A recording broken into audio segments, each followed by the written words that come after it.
La soirée inaugurale, c'est le vendredi. Vendredi soir, donc par la présentation au Dôme Théâtre d'un film donc sur les plantes médicinales, puisque le thème de cette année, c'est les plantes qui soignent. Et le festival à proprement parler commencera donc samedi 22 mai et dimanche 23 mai. Donc le samedi 22 mai sur l'esplanade des Chasseurs Alpins, l'inauguration des jardins, 6 jardins, 4 jardins réalisés par des professionnels et 2 jardins réalisés par des écoles.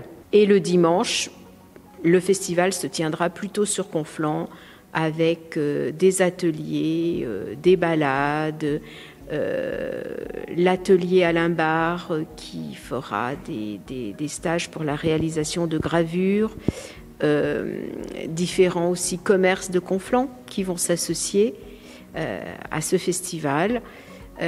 Beaucoup d'ateliers qui se tiendront à l'extérieur, donc avec le respect de jauges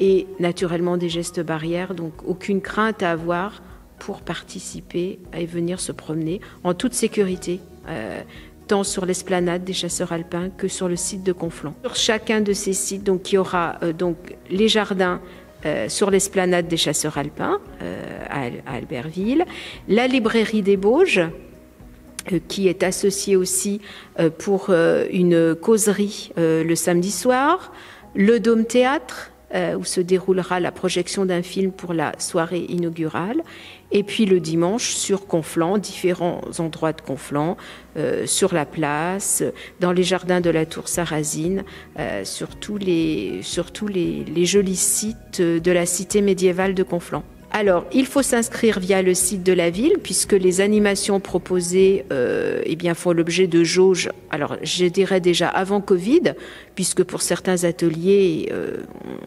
il ne faut pas être trop nombreux. D'autant plus avec le Covid, donc maintenant, puisque c'est des groupes qui ne doivent pas excéder 10 personnes.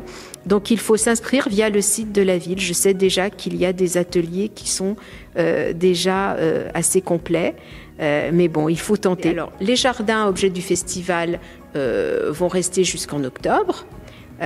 Pendant tout l'été, le public pourra élire le prix, le jardin préféré, qui fera l'objet du prix du jury.